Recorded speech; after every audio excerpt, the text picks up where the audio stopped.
ईश की प्राप्ति एवं अनिष्ट के संहार के अलौकिक उपाय को बतलाने वाले ग्रंथ वेद सबसे द्वारा पूजनीय और यज्ञनीय परमात्मा से ऋग्वेद, यजुर्वेद, सामवेद और अथर्ववेद प्रकट हुए हैं। ऋग्वेद के मंत्र दृष्टा ऋषि कहते हैं, तस्माद् ज्ञातस्य वरुता ऋचा समानि जब गिरे, छंदांसि जब गिरे तस्माद् देवस्य तस्माद् जायते। ऋग्वेद जिसके द्वारा विभिन्न देवताओं की स्तुति की जाती उसे ऋग कहते हैं। ऋग्यते कीर्ते अन्य उपनिषद। इस प्रकार की ऋचाओं के संग्रह का नाम ऋग्वेद है। ऋग्वेद विश्व साहित्य का प्राचीनतम ग्रंथ है। ऋग्वेद में 10 मंडलों में 1028 सूक्त में 10,600 मंत्र हैं।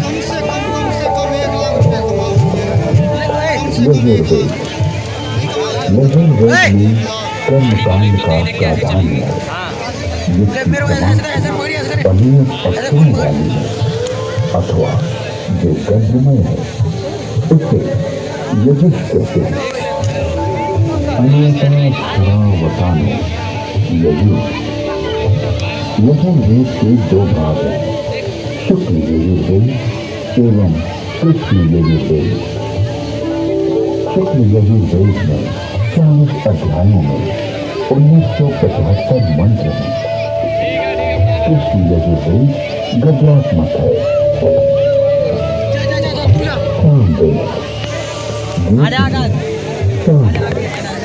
गीतेषु समाख्या। संगीत का मूल उद्गम सामवेद है। सामवेद के 2 भाग हैं, पूर्वार्चिक एवं उत्तरार्चिक। सामवेद में 1875 मंत्र हैं। अथर्ववेद। अभिचार मंत्रों का ज्ञान अथर्ववेद में है। वीडियो बना रहा हूँ, सीधा यूट्यूब पर डाल दूंगा। विस्तृत विवेचन हुआ। सोनक शाखा में 20 कांडों में 730 सूक्तों में 6,000 मंत्र। तो मेरे को बना के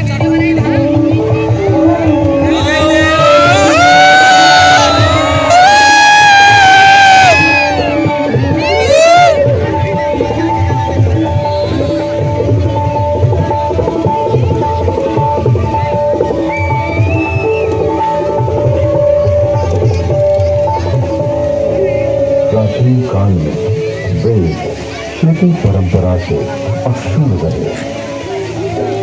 वैदिक ऋषियों ने वेदों को कंठस्थ किया और अपने शिष्यों को इसका श्रवण कराया। शिष्यों ने सुनकर वेदों को कंठस्थ किया और उन्होंने अपने शिष्यों को सुनाकर कंठस्थ कराया। इस प्रकार श्रुति परंपरा से वेद अक्षर बने रहे। वेदों में किसी भी प्रकार की मिलावट न हो सके, इसके लिए वैदिक ऋषियों ने विकृति पाठों का निर्माण किया। वेदों में मंत्र दृष्टा ऋषियों का उल्लेख है, जिन्होंने मंत्रों का साक्षात्कार किया।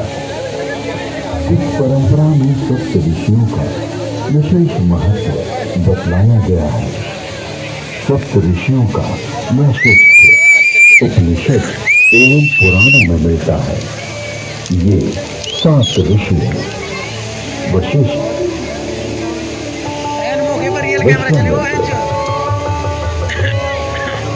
जमदग्नि, भारद्वाज, अत्रि, गौतम, अगस्त्य। वेदों में अनेक ऋषिकाओं का भी उल्लेख है। इन ऋषियों की परंपरा का अनुपालन करने वाले ऋषियों ने भी इन्हीं नामों को धारण किया।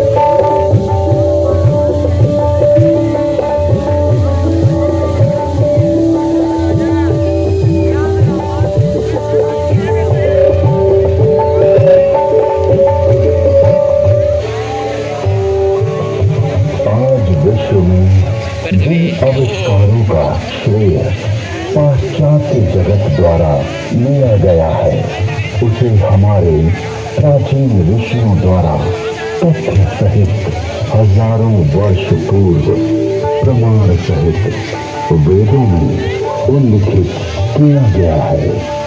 जैसे अगस्त्य संहिता में विद्युत उत्पादन के सूत्र मिलते हैं।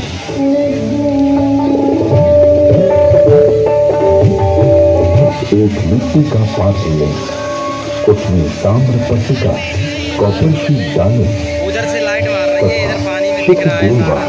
कॉपर सल्फेट डालें, फिर बीच में यूनिकास्ट 500 वेट सॉडस्ट लगाएं। ऊपर पारा, मर्क्यूरी तथा 10 लॉस्ट जिंक डालें। फिर तारों को मिलाएंगे तो उससे मित्रा वरुण शक्ति इलेक्ट्रिसिटी का उदय होगा। अगस्त्य संहिता में विद्युत का उपयोग इलेक्ट्रोप्लेटिंग के लिए करने का भी विवरण मिलता है।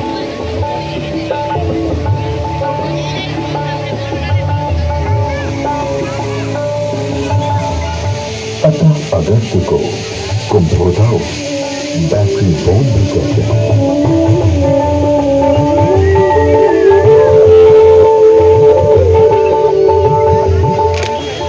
कुंभों उपरोक्त प्रकार से बने तथा श्रृंखला में जोड़े गए 100 सेलों की शक्ति का पानी पर प्रयोग करेंगे तो पानी अपने रूप को बदलकर प्राणवायु, ऑक्सीजन तथा उदान वायु, हाइड्रोजन में परिवर्तित हो जाएगा।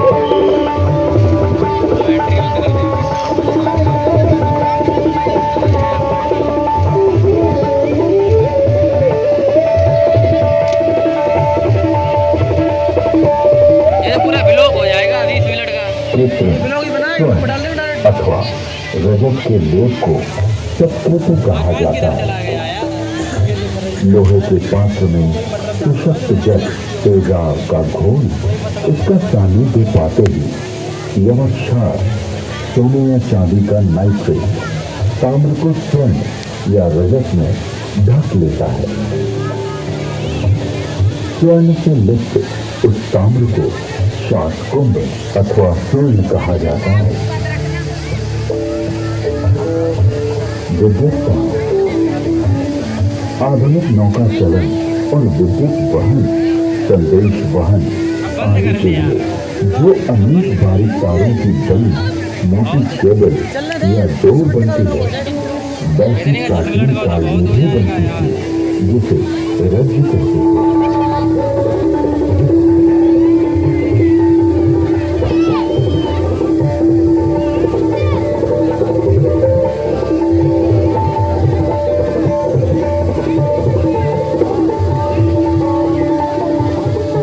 तारों का सूत्र बनता है। 9 सूत्रों का एक गुण, 9 गुणों का एक पाश, 9 पाशों से एक रश्मि और 9, 8, 7 या 6 रज्जु रश्मि मिलाकर एक रज्जु बनती है। आकाश में उड़ने वाले गर्म गुब्बारे। इसके अलावा अगस्त्य मुनि ने गुब्बारों को आकाश में उड़ाने और विमान को संचालित करने की तकनीक का भी उल्लेख किया है।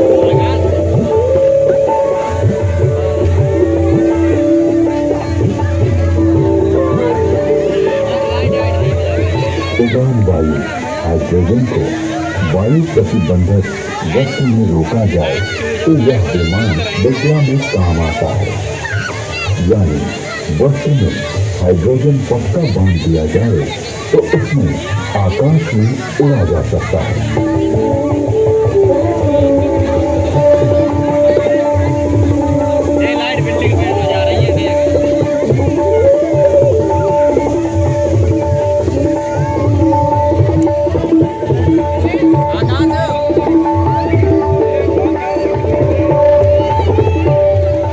आसमान वायु पर उसी तरह चलता है जैसे जल में नाव चलती है। तत्पश्चात उन काव्य पंक्तियों में गुब्बारों और आकाश छत्र के लिए रेशमी वस्त्र सुयोग कहा गया है, क्योंकि वह बड़ा वायुपूर्ण वस्त्र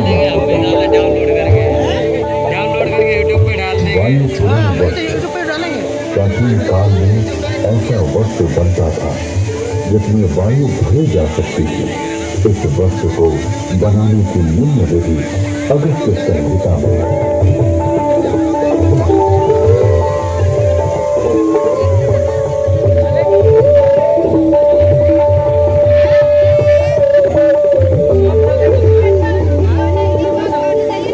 पृथ्वी का सूर्य की परिक्रमा करने का वर्णन ऋग्वेद, यजुर्वेद और अथर्ववेद के मंत्रों में मिलता है।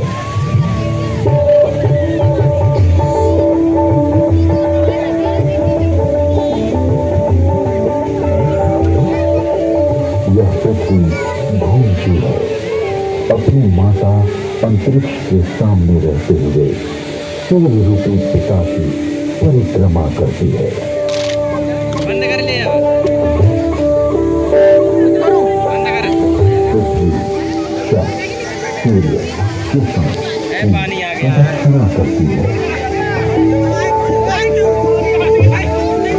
ऋग्वेद में जल की उत्पत्ति यानी H2O का उल्लेख है।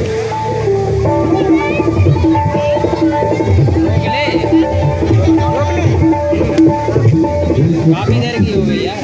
मैं पवित्र ऊर्जा, एनर्जी वाले मित्र, ऑक्सीजन और दोषों को नष्ट करने वाले